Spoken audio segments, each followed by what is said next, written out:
La festa major de Poble de l'Antiga és com obrir Poble de la gent, on se fan tastos, tots vins de la Déu Priorat, per la gent del món del vi. I llavors aquí realment el bonic és que està obert a les famílies, amb activitats per a les famílies i també amb artesans.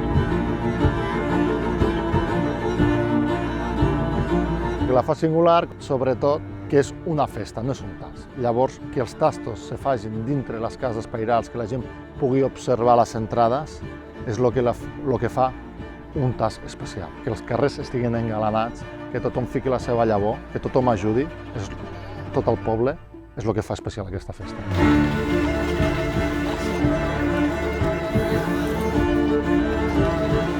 Aquí al Priorat es feia una festa del vi que era itinerant, això era dels anys 80, Va desaparèixer aquesta festa i llavors l'Ajuntament que hi havia l'any 99 va decidir recuperar la festa del vi i incorporar en la festa la verema a l'antiga, que era com un homenatge als avantpassats del Priorat.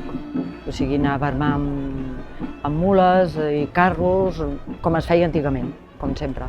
País d'Hongria, jo soc catalana, de Barcelona. Jo havia vingut abans, però ell no havia vingut mai i volíem venir a provar el vi d'aquí també. Visquem a Londres, per això, hem vingut des d'allà. Home, aquesta festa és molt especial, és supermaco, el poble és molt maco, la gent és encantadora i els voltants són molt macos, sí que ho reconeixeries.